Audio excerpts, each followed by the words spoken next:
The galaxy's most dangerous Mercs won't dare face Deathworlders. Part 1. Xalker stretched his forearms as he waited in the dimly lit reception area of the Centaurian embassy. His chitinous exoskeleton clicked softly as he shifted in the chair that was clearly not designed for his arachnoid body.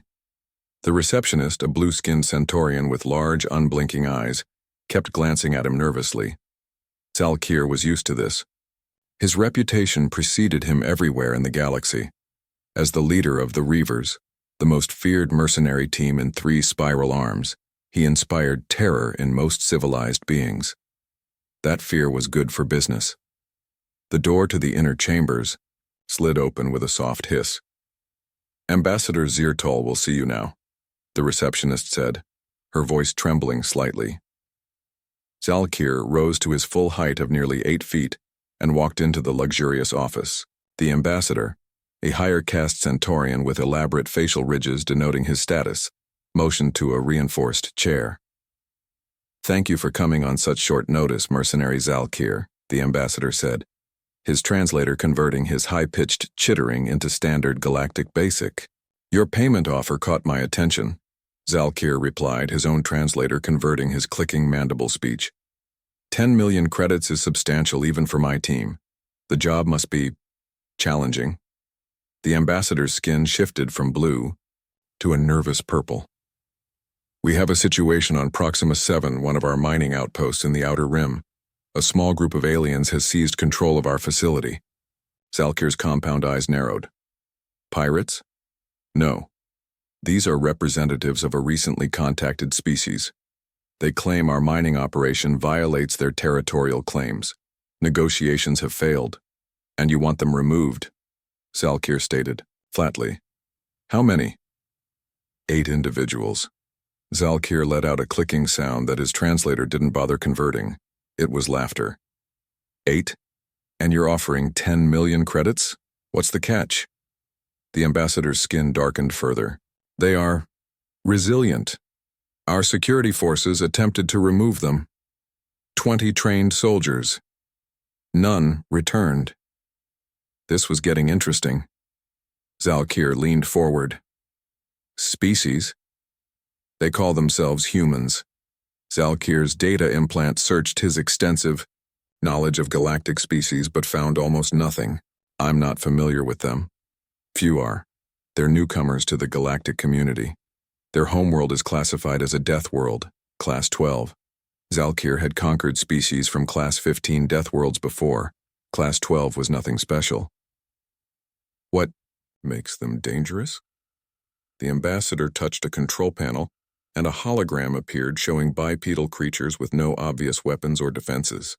They looked remarkably plain. No claws, no armor, no venomous appendages. "They don't look like much," Xalker remarked. "That's what our security team thought," the ambassador replied softly. "We've prepared a data package with what little information we have on them." A small crystal data chip slid across the desk. Xalker picked it up with one of his smaller appendages. "The contract terms are standard.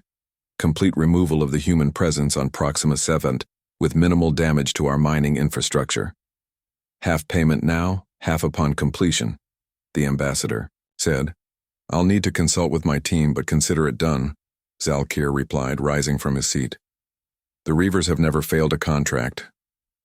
2 solar cycles later, Xalker's ship, the Nightblade, hovered in deep space as he briefed his team. The ship's common room was designed to accommodate the vastly different physiologies of the galaxy's deadliest mercenaries. Vrelna, a 12-foot serpentine assassin, coiled in one corner. Her scaled skin shimmered with the iridescent glands that produced 27 known neurotoxins. She flicked her forked tongue, tasting the air out of habit. "Humans?" she hissed. "Never heard of them." Across from her, Gorak grunted. The silicon-based bruiser stood nearly 10 feet tall, his crystalline body reflecting the room's lights and patterns. "If they bleed, I can break them," he rumbled. Floating above them was Phase, a gaseous entity contained in a specialized environmental suit. The cloudy form inside shifted constantly. 8 targets should be simple enough, came the echoing voice from the suit's speakers. Zalkir projected the information from the data chip onto the view screen. There's not much here. Humans come from a planet called Earth. Gravity 1.03 standard. Oxygen-nitrogen atmosphere. They're carbon-based omnivores. Boring, Vrelna hissed. What's interesting is what's missing, Zalkir continued. Almost all information about their physical capabilities is classified by the Galactic Council. Why? Classify basic species data? Faze's form swirled with curiosity.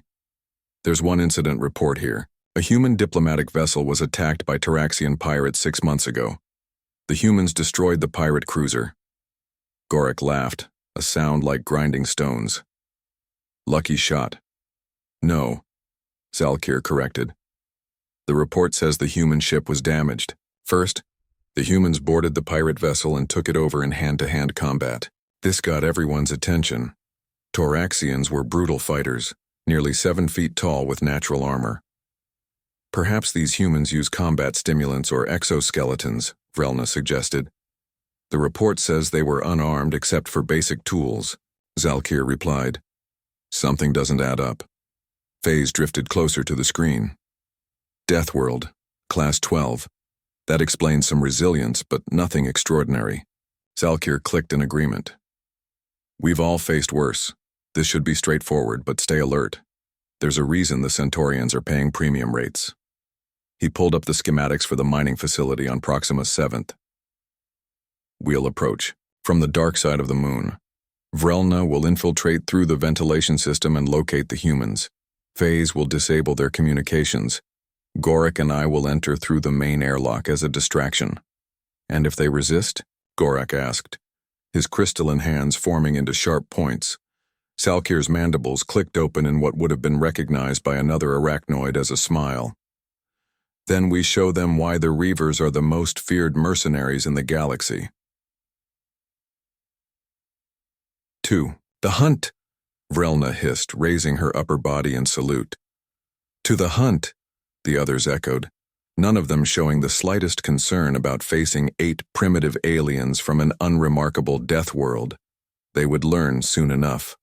The galaxy's most dangerous Mercs won't dare face Deathworlders. Part 2, the Nightblade entered Proxima 7's atmosphere under stealth conditions. The mining moon had thin air, low gravity, and extreme temperature shifts between its day and night sides. None of these conditions bothered the Reavers. They had fought on worlds with acidic atmospheres and gravity that would crush most species. Zalkir studied the mining facility through enhanced viewers. The structure looked intact. No visible damage despite the reported conflict. No signs of fortification, he noted to his team. Either they're overconfident or unprepared. Vrelna's scales rippled as she checked her weapons. I detect heat signatures concentrated in the central hub. 8 distinct patterns just as reported. Begin approach, Zalkir ordered. Their ship landed silently 3 kilometers from the facility.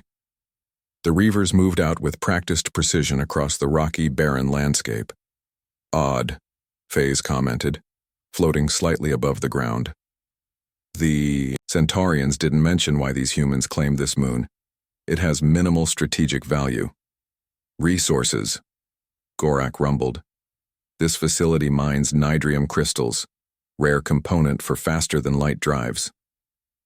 They paused at a ridge overlooking the facility. In the thin atmosphere, they could see a figure walking the perimeter. It was their first in-person look at a human. The creature was bipedal, approximately 6 feet tall, wearing what appeared to be simple environmental gear. It carried a projectile weapon of some kind. That's their guard? Vrelna hissed in disbelief. It looks so fragile. Zalkir zoomed in with his compound eyes. The human was male, moving with purpose but showing no signs of enhanced strength or speed. His environmental suit was lightweight compared to what most species would need on this hostile moon. Remember, appearances can deceive, Zalkir warned. Execute the plan. Vrelna, find the ventilation intake. Faze, locate their communications array. The team split up. Zalkir and Gorak circled to approach the main airlock while the others took their positions.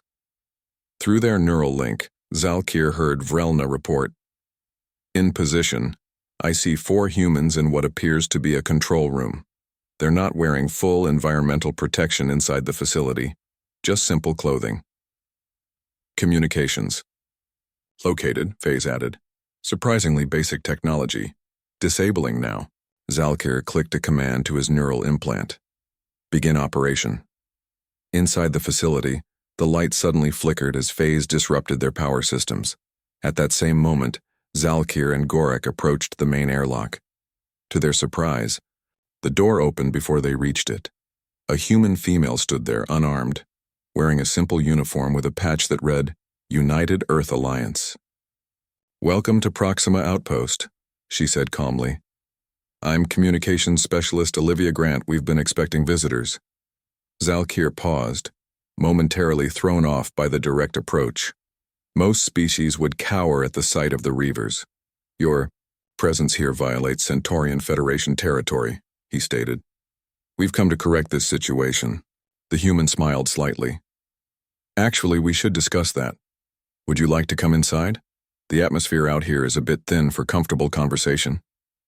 Before Zalkir could respond, his neural link buzzed with Vrelna's urgent message. "It's a trap. They knew I was—" Her transmission cut off abruptly. Gorak moved forward threateningly, his crystalline hands forming into sharp points. "Where is our teammate?" The human woman's expression didn't change. "Your serpent friend tried to enter through our ventilation system. She's currently speaking with our security chief. No harm has come to her." "Impossible," Zalkir hissed. Vrelna was their stealth specialist. No ordinary guards could capture her. "Please," the human continued, gesturing inside. "Let's talk civilized. There's been a misunderstanding." A new voice came over Zalkir's neural link. Phase, sounding confused. "Leader, they have countermeasures I've never encountered. I can't disable their communications." Something was very wrong. Zalkir signaled to Gorak to be ready for combat. "Take us to your commander," Zalkir demanded, deciding to assess the situation before attacking. The human led them through corridors lined with mining equipment to a central command room. There, Zalkir saw something that sent a chill through his exoskeleton. Vrelna was there, unrestrained but clearly agitated. Beside her stood a human male of average build, wearing a simple uniform with sergeant's stripes. "Sergeant Alan Boyd," the man introduced himself, extending a hand in what Zalkir recognized as a human greeting gesture. "Commander of this outpost." Zalkir ignored the gesture. "Release my team member." "She's not detained," Boyd said. "We simply had a chat after she dropped in through our air filtration system." Vrelna's scales were rippling with agitation. "They knew I was coming," she hissed to Zalkir. "The human moved faster than I could strike." That was concerning. Vrelna's species could strike in less than 1/10 of a second. "Let's cut to the chase," Boyd said, gesturing to a display screen showing star charts. "This moon and the surrounding system were claimed by Earth 6 months ago under Galactic Standard Treaty guidelines. The Centaurians' mining operation was illegal." "That's not our concern," Zalkir replied. "We have a contract." "To remove us by force?" Boyd asked, his tone still casual but his eyes hardening. "That would be unwise." A door opened and another human entered, a shorter male with darker skin. His uniform had a medical insignia.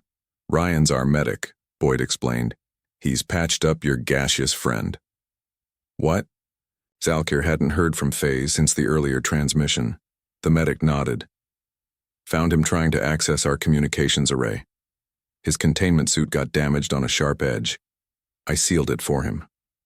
This was impossible. Phase could pass through solid matter.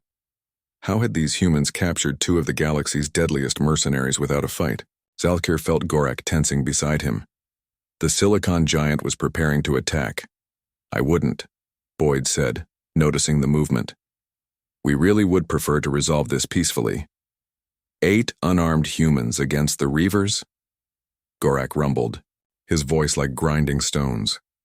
"You have courage, but you are outmatched." Boyd smiled slightly.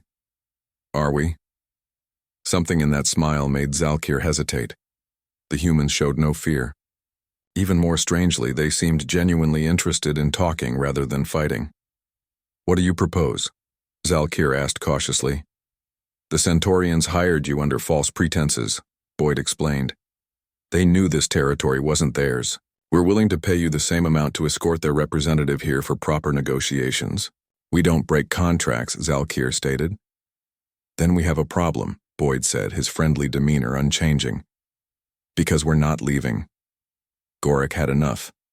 With a roar, he lunged forward, crystalline fist aimed at Boyd's head, a blow that could shatter steel.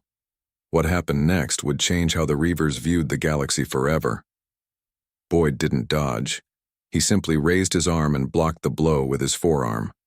There was a loud impact, but the human didn't fall. He didn't even stumble. Boyd's smile faded. I really hoped we could do this the easy way. And then all hell broke loose. The galaxy's most dangerous Mercs won't dare face Deathworlders. Part 3. The Nightblade orbited Proxima 7 silently. Inside the ship's medical bay, Gorik sat on a reinforced table as Zalkir examined his damaged hand. Crystalline fragments lay scattered on the floor. Impossible. Gorik rumbled for the 10th time. No soft tissue species should be able to withstand my strike. Zalkir's mandibles clicked nervously as he inspected the damage. Gorik's right hand was shattered where it had connected with the human sergeant's arm. The silicon-based mercenary rarely sustained injuries, especially not from blocking attacks. We need to understand what we're dealing with, Zalkir said. I've never seen anyone move like they did. The memory of their hasty retreat was still fresh. After Gorik's failed attack, the humans had moved with shocking speed. The female communications officer, Olivia, had drawn a small weapon and fired at Phase's containment suit with perfect accuracy. The projectile had pierced the specialized material designed to withstand extreme environments. The most disturbing part was Sergeant Boyd. When Vrelna had attempted to strike him with her venomous fangs, a bite that could kill most species, in seconds, the human had simply grabbed her behind the head, avoiding the strike with reflexes that shouldn't be possible. We nearly didn't escape, Vrelna hissed from her recovery pod. The skin around her neck was bruised where the human had gripped her. That Sergeant Boyd moved like he could see my strike before I made it. Phase drifted nearby, his gaseous form noticeably diminished. The shot from the female human damaged my suit. I lost nearly 20% of my mass before the emergency. Seal activated. Zalkir moved to the ship's central computer. We need more information. There must be records about humans somewhere in the galactic database. Most of it is classified, Vrelna reminded him. Then we'll break the classification, Zalkir replied, connecting his neural implant to the ship's systems. I have access. Codes from an old contract with the Galactic Council Security Division. The screen filled with flashing warnings as Zalkir bypassed security protocols.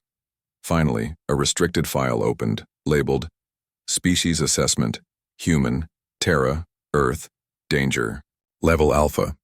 Danger Level Alpha? Gorik moved closer. That's the highest threat classification. Earth is classified as a death world. Class 18, Zalkir read, his voice dropping. Not Class 12 as the Centaurians told us. Class 18? Vrelna's scales paled. There are no Class 18 worlds in the registry. Earth is the only one, Zalkir confirmed, reading further. Listen to this. Humans evolved on a planet with extreme gravity variations, wildly fluctuating temperatures, high background radiation, abundant toxic substances, aggressive predators, and constant exposure to pathogens and diseases. That would explain their durability, Phase observed, but not their speed or strength. Zalkir continued reading. Unlike most sentient species that evolved to fit specialized ecological niches, humans are extreme generalists. They can survive in almost any environment, adapt to any diet, and learn any skill. Their physical capabilities include redundant organ systems, rapid cellular regeneration, extreme pain tolerance, and endurance that surpasses any known species. The Reavers were silent as they processed this information. There's more, Zalkir said. Their psychological profile is even more concerning. Humans possess traits rarely seen in combination: extreme curiosity with risk-taking behavior, pack bonding with individualism, and most dangerously, a trait their scientists call spite, the willingness to endure pain and hardship solely to overcome an opponent. We should abandon the contract, Vrelna suggested, her usual confidence shaken. First, let's observe them, Zalkir decided. Launch surveillance drones. I want to know exactly what we're facing. Hours later, the team gathered around the viewing screen as the drones transmitted footage from the mining facility. They watched in stunned silence. A human male, the drone identified him as Security Officer Keith Rodriguez, was patrolling the outer perimeter with minimal environmental protection. The temperature outside was cold enough to freeze most species solid, yet he moved with ease, occasionally stopping to check readings on a small device. He's in conditions that would kill most of us in minutes, Faze noted, his gaseous form swirling with agitation. The view switched to inside the facility. In what appeared to be a maintenance bay, a female human was working on mining equipment. The drone identified her as Engineer Lisa Walters. She lifted a heavy component that must have weighed at least twice her body weight, positioning it without mechanical assistance. That's impossible given her muscle mass, Gorak rumbled. The next footage was even more disturbing. Two humans, Sergeant Boyd and another male identified as Specialist Ben Mitchell, were engaged in what appeared to be recreational combat in a small gym area. They struck each other with force that would seriously injure most species. They're attacking each other for fun. Vrelna's voice was barely a whisper. Not just that, Zalkir pointed out. Look at their technique. They're practicing different combat styles, training. The final footage showed the medical bay. The human medic, Ryan Patel, was treating a cut on Olivia Grant's arm. The wound was deep enough to see bone, yet she sat calmly as he closed it, engaging in casual conversation. She's not even using pain suppressants, Faze observed. Zalkir shut off the feed. The Reavers sat in silence, each contemplating what they had seen. The Centaurians lied to us, Gorak finally said. They knew what humans were capable of. They knew we would likely fail, Vrelna added. But why pay so much for a suicide mission? Because they're desperate, Zalkir realized. The report mentions humans have only recently joined the galactic community. The Centaurians were trying to eliminate them before others realized what they were dealing with. What do we do now? Faze asked. Zalkir's mandibles clicked as he thought. In all his years as a mercenary, he had never considered abandoning a contract. The Reavers' reputation was built on their perfect record. But this was different. We have three options, he finally said. First, we can attack with our ship's weapons from orbit, destroy the entire facility. That would violate galactic law, Vrelna pointed out. We'd be hunted by every enforcement agency in the sector. Second, Zalkir continued, we can return with specialized weapons designed to target human physiology. Do such weapons exist? Gorak asked. Unknown, Zalkir admitted. Their ability to withstand Vrelna's venom suggests they have remarkable immune systems. And the third option? Faze prompted. Zalkir looked at his team, the galaxy's most feared mercenaries, now nursing injuries and doubt after a brief encounter with humans. We break the contract, he said quietly, and we warn others. None of them spoke for a long moment. To break a contract was unthinkable, but to face humans again, we need to know more, Zalkir decided. Before we make any decision, we need to understand exactly what these Deathworlders are capable of. The galaxy's most dangerous Mercs won't dare face Deathworlders. Part 4. We attack at dawn, Zalkir announced to his team. 3 days had passed since their retreat from the mining facility. The Reavers had spent that time studying the humans, developing new tactics and preparing specialized equipment. Pride and reputation had won over caution. The Reavers had never failed a contract. They would not start now. Our strategy must rely on technology, not direct combat, Zalkir continued, displaying a holographic map of the mining facility.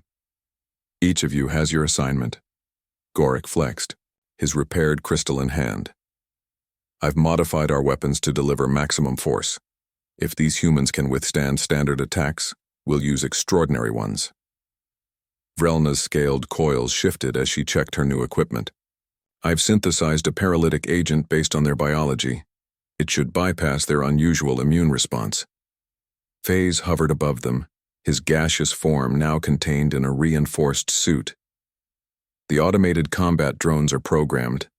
They'll attack from multiple directions, overwhelming the humans with numbers. Zalkir nodded in approval. Remember, we avoid direct engagement. Use the drones, the paralytic fields, and the atmospheric toxins. Keep your distance. The plan was set. The Nightblade moved into position as Proxima 7's sun crept over the horizon, bathing the barren landscape in pale light. Inside the mining facility, Sergeant Alan Boyd was sharing a meal with his team when the alarms blared. Multiple aerial objects approaching, Communications Officer Olivia Grant reported, checking her console. Looks like those mercenaries decided to come back for round 2. Boyd wiped his mouth calmly. Battle stations, everyone. Defensive Protocol Alpha. The 8 humans moved with practiced efficiency. Security Officer Keith Rodriguez and Specialist Ben Mitchell took up positions at the main entrances.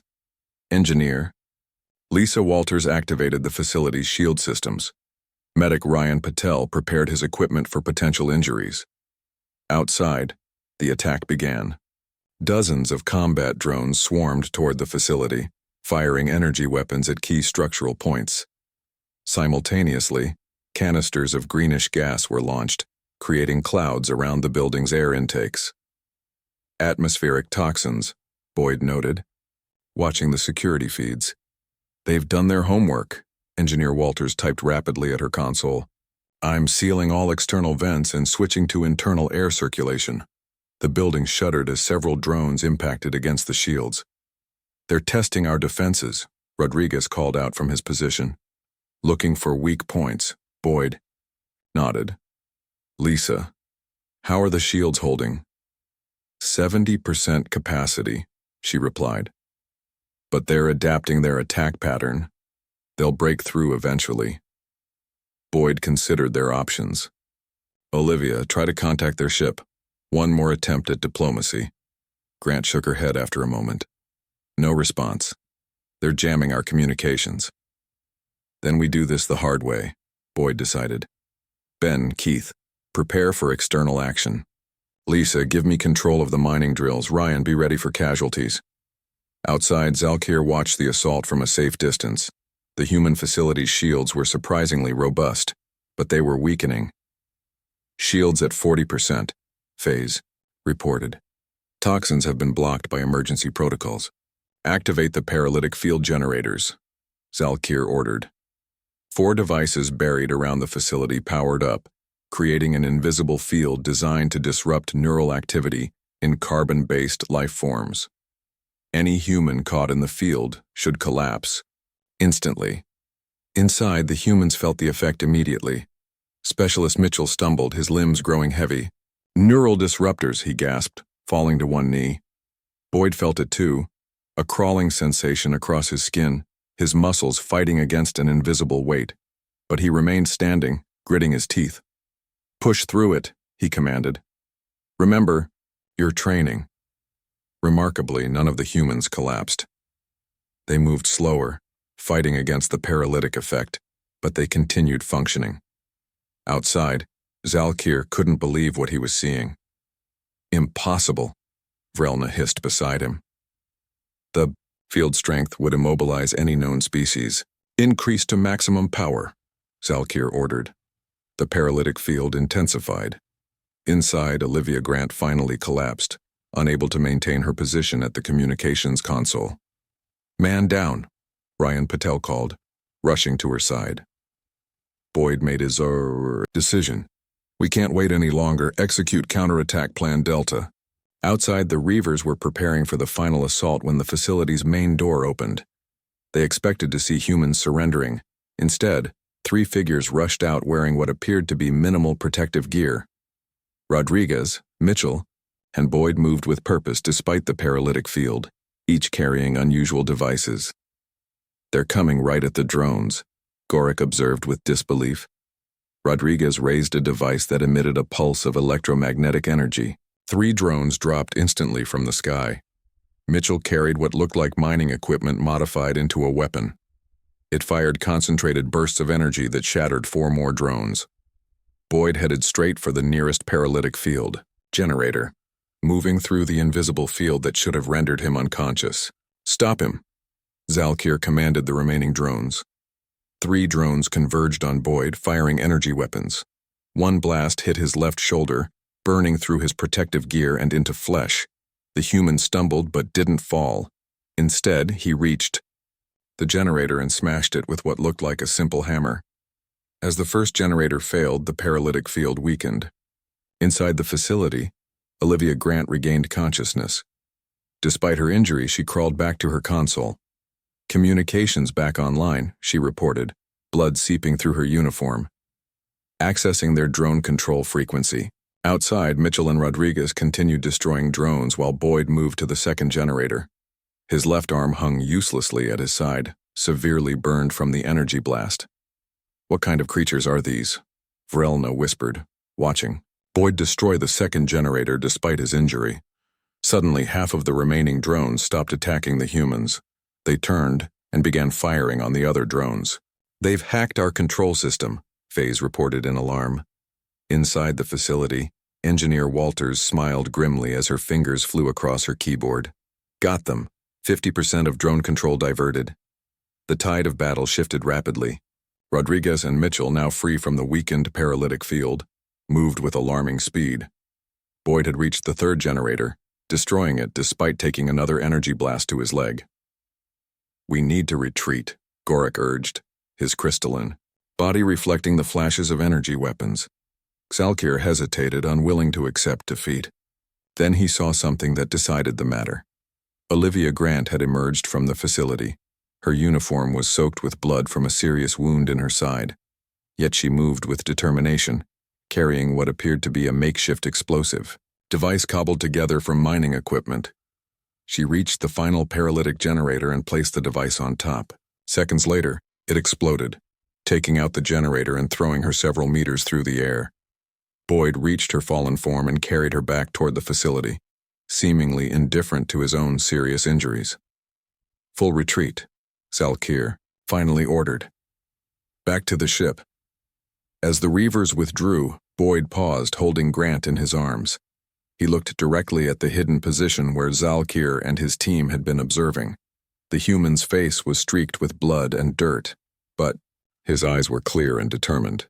He nodded once, acknowledgement from one warrior to another, before carrying his injured teammate back to safety. In that moment, Zalkir understood. These humans weren't just physically resilient. They possessed something far more dangerous, an unbreakable will to protect their own.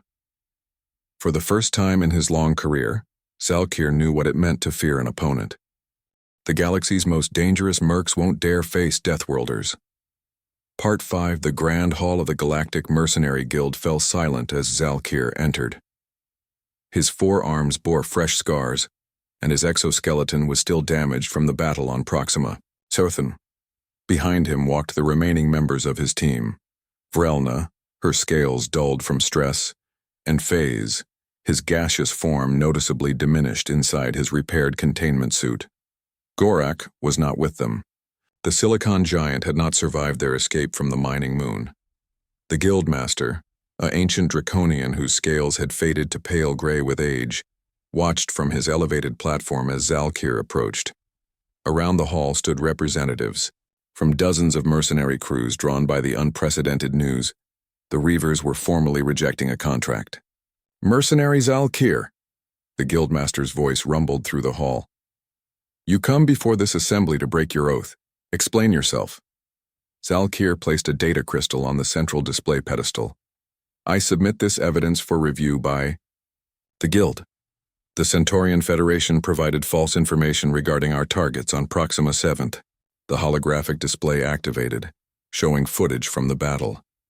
The assembled mercenaries watched in stunned silence as the recording showed humans withstanding attacks that should have been fatal, continuing to fight despite serious injuries, and displaying strength and speed that defied their appearance.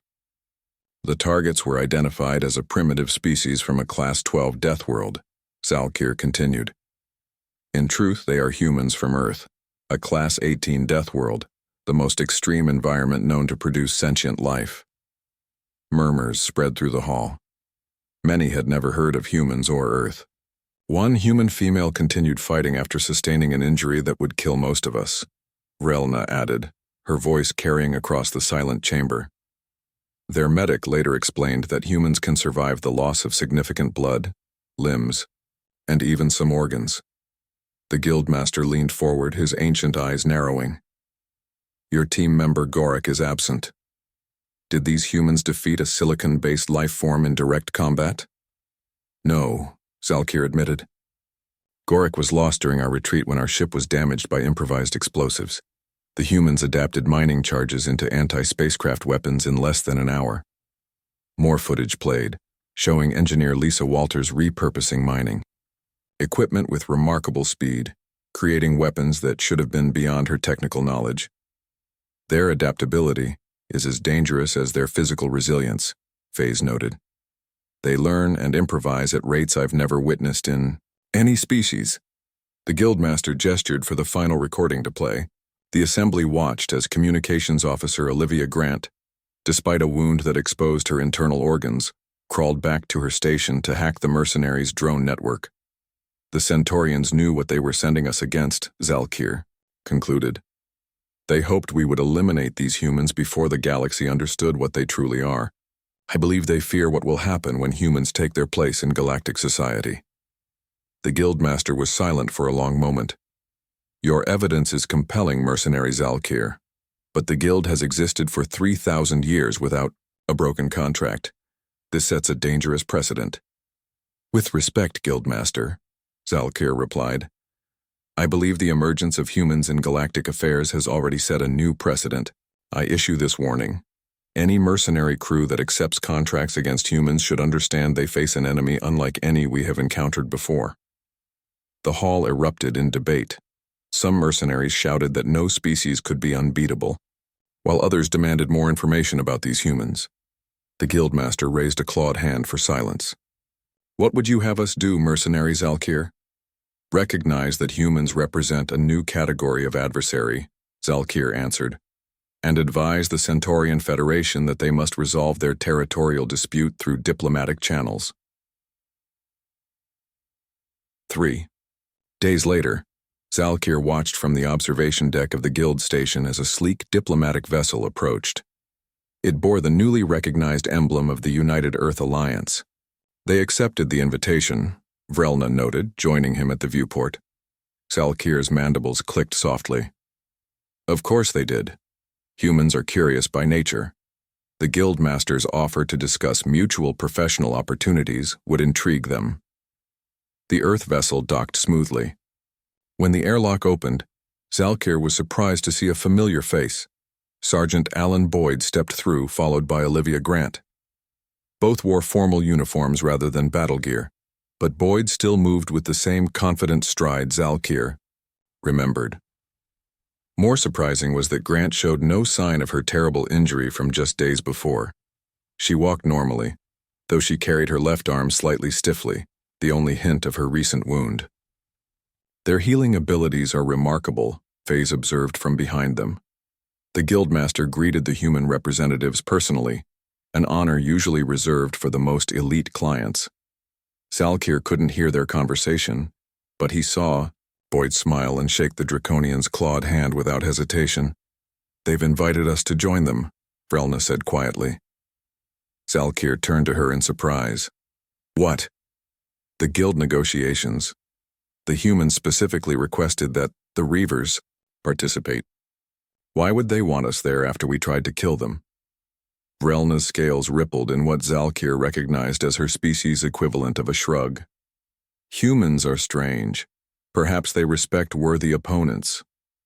In the conference room, Zalkir found himself seated directly across from Boyd and Grant. Neither showed any sign of anger or resentment toward the mercenaries who had attacked them.